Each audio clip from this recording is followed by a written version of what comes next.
नमस्कार, India news देख रहे हैं आप और मैं हूं आपके साथ सचिन दुबे। शुरुआत करते हैं सुपरफास्ट खबरों की। उत्तर प्रदेश चुनाव को लेकर प्रियंका गांधी ने बड़ा ऐलान किया। विधानसभा चुनाव में कांग्रेस का नया नारा, लड़की हूं लड़ सकती हूं। वहीं प्रियंका गांधी ने कहा कि उत्तर प्रदेश में 40% महिला को कांग्रेस टिकट देगी। राजनीति में महिलाएं पूरी तरह भागीदार होंगी। उत्तर प्रदेश में महिलाओं को आगे बढ़ाना है।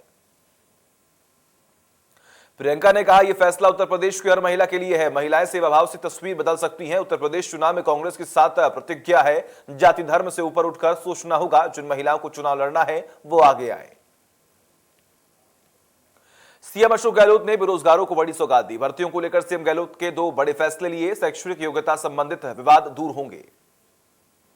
वही विवादों को दूर करने के लिए कमेटी का गठन किया गया और विभागों में खाली पदों पर नियमित भर्तियां होंगी। भर्तियां भरने शुरू करने के लिए कार्मिक विभाग से सहमति जरूर नहीं होगी।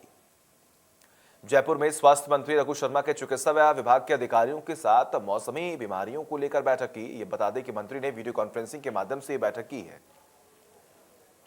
इस दौरान उन्होंने कोरोना वैक्सीनेशन, कोरोना जांच और ऑक्सीजन प्लांट्स आदि का विभागीय तैयारियों और प्रगति की समीक्षा की। बीजेपी प्रदेश अध्यक्ष सतीश पूनिया ने जोधपुर के रातनाडा थाना में कांग्रेस विधायक मीना कंवर और उनके पति उम्मेद सिंह राठौड़ के धरने पर बैठने को लेकर कहा कि उनकी बात कितनी जायज और कितनी नाजायज है, यह सोचने की बात है। साथ ही उन्होंने सवाल किया कि सीएम अशोक गहलोत धरने पर कब बैठेंगे। पूनिया ने कहा कि राजस्थान में इस तरीके के अपराध के इतने मसले हैं जिनका अभी तक समाधान नहीं हुआ है। पूनिया ने कहा कि कभी विधायक हेमाराम धरने पर बैठते हैं, कभी इनके नेता भरत सिंह। इससे यह लगता है कि सरकार का इकबाल खत्म हो गया है और इसके बारे में कांग्रेस पार्टी को सोचने की जरूरत है। पूर्व मंत्री और कांग्रेस विधायक भरत सिंह ने खनन मंत्री प्रमोद जैन भाया पर निशाना साधा है। उन्होंने भारा के कलेक्टर से बात करने के बाद मीडिया से रूबरू होते हुए भाया पर हमला बोला। प्रमोद जैन को देवता पुरुष बनाया गया। उन्होंने कहा कि प्रमोद जैन ने सैकड़ों लोगों के निःशुल्क विवाह कराए हैं, वो बहुत नेक हैं और वह गौशाला चलाते हैं। विधायक ने होर्डिंग के जरिए खनन मंत्री पर निशाना साधा था। होर्डिंग के बड़े बड़े अक्षरों में साफ लिखा था कि खाया रे खाया, भाया ने खाया।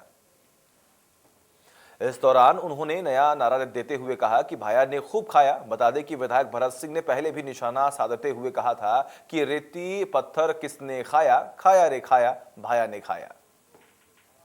जानकारी के मुताबिक सुरसन अभयारण्य में गोटावड़ प्रजनन केंद्र को लेकर भरत सिंह ने मोर्चा खोल रखा है, जबकि प्रमोद जैन भाया इसके अस्तित्व को नकार चुके हैं। पूर्व डिप्टी सीएम सचिन पायलट ओसिया के चाडी पहुंचे। उन्होंने पूर्व कैबिनेट मंत्री और किसान नेता स्वर्गीय महिपाल मदेरणा को श्रद्धांजलि अर्पित की। इसी दौरान पायलट ने शोक संतप्त परिवार को ढांढस बताया और इस दौरान विधायक दीपेंद्र सिंह शेखावत, विधायक हेमाराम चौधरी सहित अन्य लोग भी मौके पर मौजूद रहे। जोधपुर में भाजपा नेता और पूर्व मंत्री राजेंद्र राठौड़ ने सरकार पर निशाना साधा। उन्होंने कहा कि प्रदेश में दहशतगर्दी का माहौल है, बदमाश जेल से रंगदारी वसूल रही है। पुलिस का आलम यह है कि कांग्रेस के विधायक को थाने में जाकर धरना देना पड़ रहा है। साथ ही कहा कि सरकार के प्रबंधन के कारण इतना डेंगू फैला है। वहीं राजेंद्र राठौड़ ने केंद्रीय मंत्री शेखावत के घर जाकर उनकी माता के निधन पर शोक जताया। जोधपुर के रातानाडा थाने में फिर विवाद हो गया। एक कार का चालान होने के विरोध में शेरगढ़ विधायक मीना कंवर और उनके पति उम्मेद सिंह राठौड़ ने थाने में धरना दिया। बताया जा रहा है कि इस कार में शेरगढ़ विधायक मीना कंवर का भतीजा बैठा हुआ था। बौली में पूर्व सांसद और विधायक मीठालाल मीठा की पुण्यतिथि पर निःशुल्क नेत्र जांच, दवा और चश्मा शिविर का आयोजन किया गया। शिविर में क्षेत्र के विशेषज्ञ चिकित्सकों ने 952 पंजीकृत मरीजों का परीक्षण भी किया। इस दौरान जनप्रतिनिधियों और बेगोल फाउंडेशन अध्यक्ष हरपाल कौर ने रतनलाल मीठालाल फाउंडेशन की इस पहल की सराहना की है। वहीं इधर चालान के विरोध में थाने में विधायक और उनके पति थाने में फर्श पर बैठ गए। इस दौरान उनकी पुलिस वालों से जोरदार बहस हुई। बाद में उच्च अधिकारियों के हस्तक्षेप से मामला शांत हुआ। रविवार रात कार सवार 2 युवकों को पुलिस शराब के नशे में होने के अंदेशे की वजह से थाने लाई और जांच की पुलिस ने 185 एमवी एक्ट में चालान बनाकर कार जब्त की। शेरगढ़ विधायक का भतीजा कार में शराब पीता मिला था। पुलिस ने युवक को हिरासत में भी लिया था और चालान काटा था। इसका पता लगने के बाद विधायक मीना कंवर अपने पति उम्मेद सिंह ने थाने में पहुंचकर धरना दे दिया। सांसद रघु सुखबीर सिंह जौनपुरिया सवाई माधोपुर दौरे पर रहे। इस दौरान उन्होंने अपने जन्म दिवस के उपलक्ष्य में जिला अस्पताल में भर्ती मरीजों को फल बांटे। साथ ही हर मरीज को 1 किलो सरस घी का पैकेट भी और 1 लिफाफा भी बांटा है। जौनपुरिया ने मरीजों के शीघ्र स्वस्थ होने की कामना की। सांसद ने अस्पताल की व्यवस्थाओं का जायजा लिया और अस्पताल में व्याप्त गंदगी को लेकर नाराजगी जताते हुए पीएमओ को अस्पताल की सफाई के निर्देश दिए। कोटा में ईद मिलाद नबी का त्योहार कोरोना गाइडलाइंस की पालना करते हुए धूमधाम से मनाया गया। लोगों ने घरों पर रहकर ही कार्यक्रमों का आयोजन किया। सुबह के वक्त फजर की नमाज के बाद ही मस्जिद और मजदूरों से मिनात शरीफ का प्रोग्राम रखा गया और सरकार की महफिल सजाई गई। साथ ही मुस्लिम समाज के लोगों ने लंगर बनाकर खाना खिलाया। जयपुर में डेंगू का कहर लगातार जारी। इसको लेकर राजस्थान बाल संरक्षण आयोग स्वास्थ्य विभाग के प्रिंसिपल को पत्र लिखा है। पत्र के माध्यम से आयोग ने अस्पतालों में सभी व्यवस्थाओं को दुरुस्त करने की मांग की है। इस मामले को लेकर जिला कलेक्टरों को भी पत्र लिखा गया और डेंगू के प्रकोप को देखते हुए जागरूकता अभियान चलाने की मांग की गई। इस बात की जानकारी बाल आयोग की अध्यक्ष संगीता बेनीवाल ने दी है। देशी और विदेशी पावड़ा के लिए जैसलमेर पूरी तरह से तैयार है। इस सीजन में पर्यटकों के आने से व्यापारियों में खासा उत्साह देखा जाता है। अगले 20 दिनों में लगभग 1 लाख के आसपास पर्यटक आने की संभावना है। जानकारी के अनुसार अब तक 50% लोगों ने एडवांस बुकिंग करवाई है। प्रमुख पर्यटन स्थल जैसे सोनार किला, पटुआ हवेली और पर्यटकों की अच्छी खासी भीड़ देखने को मिल रही है। जयपुर के जमवा रामगढ़ में दिन दहाड़े महिला का मर्डर का मामला आया सामने। चांदी की कड़ी ले गए हत्यारे पुलिस तलाश में जुटी हुई है। भरतपुर में किशोरी से सामूहिक दुष्कर्म 5 आरोपियों के खिलाफ नामजद मुकदमा दर्ज, तलाश में जुटी पुलिस। नागौर में कलयुगी बेटे की करतूत, सौतेली मां की चाकू गोदकर हत्या की गई। पुलिस ने नाबालिग को निरुद्ध किया। दूध में तालाब में डूबने से 2 बच्चों की मौत हो गई। नहाने के दौरान पैर फिसलने से यह हादसा हुआ। वह सूचना पर पुलिस मौके पर पहुंची और एसडीआरएफ की टीम ने शवों को बाहर निकाला। यह घटना मौजमाबाद के कापड़ियावास कला गांव की है। किशनगढ़ में ट्रेलर ने एक स्कूटी को टक्कर मार दी। इस हादसे में स्कूटी सवार युवती की मौत हो गई। बता दें कि मृतका राजस्थान केंद्रीय विश्वविद्यालय यानी CURH यानी कि अगर हम बात करें तो अध्ययनरत थी। मृतका की पहचान हरिद्वार निवासी मानसी ध्यानी हुई है। मामले की सूचना मिलते ही पुलिस मौके पर पहुंची, शव को मोर्चरी में रखवाकर जांच शुरू की। सुमेरपुर में तखतगढ़ कस्बे से गुजरने वाले नेशनल हाईवे 325 पर दिन रात बेसहारा पशु सड़क पर घूमते दिखाई दे रही हैं और इस वजह से राहगीरों को परेशानियों का सामना भी करना पड़ रहा है। वह रात के समय में तेज गति से लोग गाड़ी चलाते हैं और कई बार आवारा पशु हादसे का शिकार हो जाते हैं। नगरवासियों ने पशुओं को लेकर कई बार नगर पालिका प्रशासन को भी अवगत कराया, लेकिन कोई कार्रवाई नहीं हुई। जयपुर में राजस्थान बेरोजगार एकीकृत महासंघ की ओर से शहीद स्मारक पर धरना दिया जा रहा है। दरअसल महासंघ रीट और SI भर्ती में पेपर लीक का हवाला देते हुए मामले की CBI जांच की मांग कर रहे हैं। वह धरने के दौरान महासंघ के प्रदेश अध्यक्ष उपेंद्र यादव की तबीयत खराब हो गई थी और वह SMS अस्पताल में भर्ती है, लेकिन इलाज नहीं ले रहे हैं। अभ्यर्थियों का कहना है कि मांगों को लेकर प्रशासन केवल आश्वासन देने में लगी हुई है, बल्कि धरने का खत्म करने का दबाव बना रही है। साथ ही कहा कि अगर सरकार मांग पर सुनवाई नहीं करती है तो सरकार की हर रैली और उपचुनाव का विरोध किया जाएगा। कोटा में मौसमी बीमारियों का प्रकोप लगातार बढ़ रहा है। बड़ी संख्या में डेंगू के मरीजों को जो संख्या वो बढ़ रही है। डेंगू का आंकड़ा 700 के पार पहुंच गया। बीमारियों को लेकर डॉक्टरों का यह कहना है कि डेंगू के साथ वायरस के मरीज भी सामने आ रहे हैं। साथ ही पेट और फेफड़ों में पानी भरने की शिकायतें आ रही हैं। वहीं MBS अस्पताल में मरीजों को डेंगू के प्रकोप से बचाने के लिए मच्छरदानी का सहारा लिया जा रहा है। अब तक वार्ड में 100 मच्छरदानी लगाई जा चुकी हैं। कोटा में बेमौसम बारिश से किसानों को भारी नुकसान हो रहा है। लगातार बारिश से किसानों की कटी हुई फसल पूरी तरह से बर्बाद हो गई है।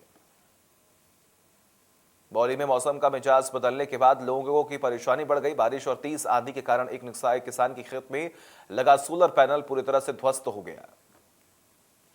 वहीं से सौर ऊर्जा के पैनल में लगी प्लेट पूरी तरह से नष्ट हो गई। वहीं बारिश होने से फसलों को नुकसान हो रहा है। जयपुर के रेनवाल में बधाल अभावास संपर्क अग्रेवल सड़क पर भारी बारिश से गड्ढे हो गए, जिससे आए दिन हादसों के होने की आशंका बनी हुई है।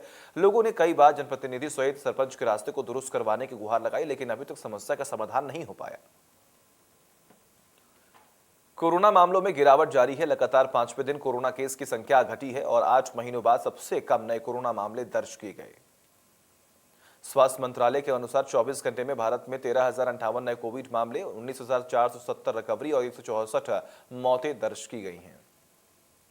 कोरोना महामारी की शुरुआत से लेकर अब तक कुल 3,40,94,000 लोग संक्रमित हुए हैं। इनमें से 4,52,454 लोगों की मौत हो चुकी है। अच्छी बात यह है कि अब तक 3,34,58,000 लोग ठीक भी हुए हैं।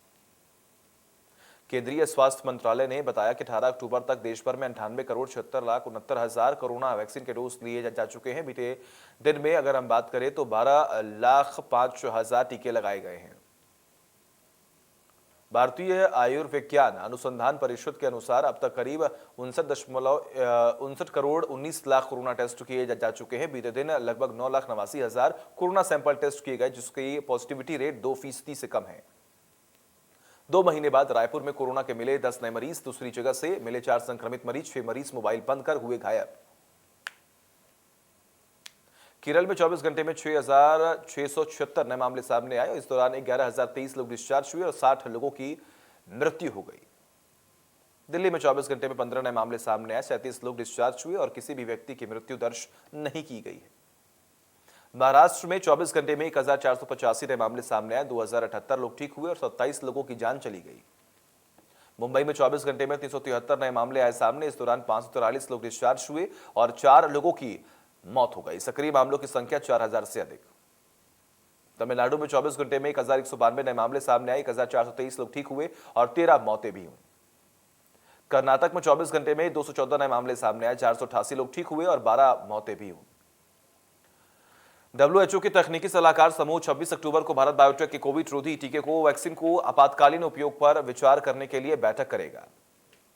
WHO ने अभी तक सिर्फ 6 कोविड वैक्सीन को मंजूरी दी है। इनमें Pfizer, BioNTech, Johnson and Johnson, Oxford AstraZeneca समेत सिनोवैक वैक्सीन है। वही अब कोवैक्सीन को भी मंजूरी मिलने की उम्मीद है। नैनीताल के रामगढ़ गांव में बादल फट गया है, लोगों के मलबे में दबे होने की आशंका है। पुलिस और प्रशासन मौके पर पहुंच गया। नैनीताल की एसएसपी प्रीति प्रियदर्शनी के अनुसार कुछ घायलों को मौके से बचा लिया गया है। नैनीताल में झील ओवरफ्लो होकर सड़क पर आ गई, जिसकी वजह से पानी भवन और घरों में घुस गया। पिछले 24 घंटे में 150 मिलीमीटर से भी ज्यादा मूसलाधार बारिश ने नैनीताल की खूबसूरती को पानी में समा लिया है। नैनी झील का पानी पहली बार नैना देवी मंदिर के अंदर तक पहुंच गया। तेज बारिश की वजह से नैनीताल में जबरदस्त लैंडस्लाइड भी शुरू हो गया है। उत्तराखंड में लगातार तीसरे दिन भारी बारिश का अलर्ट है। पूर्वी उत्तर प्रदेश में भी अगले 24 घंटे में बारिश का अलर्ट जारी कर दिया है। उत्तराखंड में भारी बारिश से जनजीवन अस्त व्यस्त हो चुका है। अगले 48 घंटे में भारी बारिश का अलर्ट है। ऐसे में हालात पहले से और भी खराब हो सकते हैं। वहीं केरल में बांध खोले जाने से नदियों का जल स्तर बढ़ गया है। केरल के 10 बांधों को लेकर रेड अलर्ट जारी कर दिया गया। केरल में बाढ़ और बारिश से मरने वालों की संख्या 41 हो गई है। केरल में हो रही जबरदस्त बारिश से नदियों तालाबों का जलस्तर बढ़ने के कारण 10 बांधों के लिए रेड अलर्ट जारी कर दिया गया है। खतरे को देखते हुए काकी डैम के 2 शटर को खोल दिया गया है।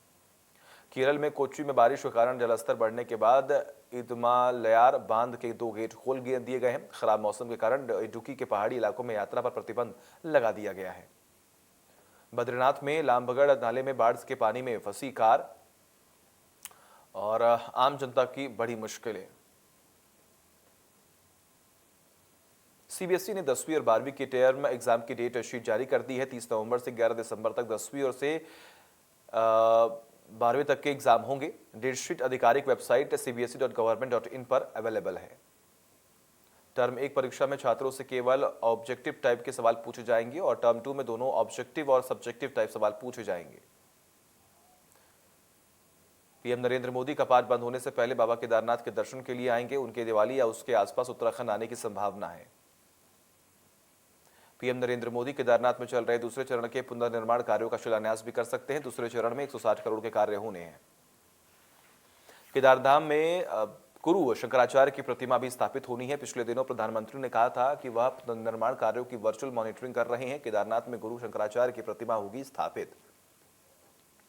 एआईएमआईएम प्रमुख असदुद्दीन ओवैसी ने भारत पाकिस्तान के बीच होने वाले मैच पर ओवैसी ने किया विरोध। उन्होंने कहा है कि जम्मू कश्मीर में 9 बहादुर जवान मार दिए गए और आप T20 खेलेंगे। असदुद्दीन ओवैसी ने कहा कि हम भारत के प्रधानमंत्री से पूछना चाहते हैं कि जम्मू कश्मीर में 9 बहादुर सिपाही मारे गए। मोदी जी, क्या आपने नहीं कहा था कि फौज मर रही है और मनमोहन सिंह की सरकार बिरयानी खिला रही है? इसके अलावा ओवैसी ने कश्मीर में सीज फायर और बढ़ती पेट्रोल डीजल की कीमत को लेकर भी मोदी सरकार पर निशाना साधा है। अरुणाचल प्रदेश में चीन को पूर्वी लद्दाख जैसी हरकत का मौका नहीं देने की तैयारी जोरों पर है। सेना को तेजी से मोर्चे तक पहुंचाने के लिए अरुणाचल सेक्टर में 1350 किलोमीटर लंबी वास्तविक नियंत्रण रेखा यानी कि एलएसी पर सड़क और सुरंगों का जाल बिछाया जा रहा है। साथ ही इजराइल से मिले ड्रोन विमानों और विशेष हेलीकॉप्टर के जरिए हाईटेक सर्विलांस सिस्टम भी तैयार किया गया है, जो हर छोटी हरकत की जानकारी तत्काल दे रही है। भारत और अमेरिका के सैनिकों का संयुक्त प्रशिक्षण अभ्यास एक्स युद्ध अभ्यास 21 अमेरिका के अलास्का में एमेंडोर्फ रिचर्डसन सैन्य अड्डे पर शुरू हुआ। अभ्यास की शुरुआत के मौके पर दोनों देशों के राष्ट्रध्वज फहराए गए और राष्ट्रगान गाए गए। ये जानकारी अमेरिका के रक्षा मंत्रालय पिटांगन में दी है। वही भारतीय रक्षा मंत्रालय ने पहले ही बता दिया था कि इस अभ्यास का आयोजन 15 अक्टूबर से 29 अक्टूबर तक किया जाएगा। 14 दिनों के इस अभ्यास से मुख्य तौर पर संयुक्त राष्ट्र के निर्देशों के तहत आतंकवाद का सामना करने और नहंद हराने का प्रशिक्षण दिया जाना है। पेंटागन के अनुसार अभ्यास में अमेरिकी सेना के फर्स्ट स्क्वाड्रन के 300 जवान और भारतीय सेना के साथ मद्रास इन्फेंट्री बटालियन के 350 जवान भाग ले रहे हैं। 14 दिनों में इस अभ्यास में दोनों देशों के सैनिक जवाबी कार्रवाई और आतंकवाद के खिलाफ संयुक्त अभियान के लिए अभ्यास करेंगे। लाइफस्टाइल प्रोडक्ट बनाने वाली कंपनी फैब इंडिया अपने फेस्टिव कैंपेन को लेकर विवादों में आई है। ट्विटर पर इस कैंपेन को लेकर जमकर बवाल मचा हुआ है। कंपनी ने दिवाली से पहले जश्न रिवाज नाम से एक कैंपेन शुरू किया। इसे लेकर कंपनी ने एक ट्वीट में लिखा, दिवाली का हम प्यार और प्रकाश के त्यौहार के तौर पर वेलकम करते हैं। कंपनी ने लिखा कि फैब इंडिया का जश्न रिवाज एक ऐसा कलेक्शन है जो इंडियन कल्चर की खूबसूरती को दिखाता है। फैशन मैगजीन वोग में हाल ही में इस कैंपेन से जुड़ा एक आर्टिकल भी पब्लिश हुआ था। फैब इंडिया का यह कैंपेन कई लोगों को पसंद नहीं आया। मणिपाल ग्लोबल एजुकेशन के चेयरमैन मोहनदास पाई ने नाराजगी जताते हुए ट्वीट किया, दिवाली पर फैब इंडिया का बेहद शर्मनाक बयान। ऐसा बयान एक धार्मिक त्योहारों को खत्म करने की सोची समझी साजिश दिखाता है। भारतीय जनता युवा मोर्चा के राष्ट्रीय अध्यक्ष तेजस्वी सूर्या ने भी इस पर अपनी नाराजगी जाहिर की है। तेजस्वी ने कहा कि दिवाली जश्न रिवाज नहीं है, जानबूझकर किए गए इस दुस्साहस का आर्थिक नुकसान उठाना होगा।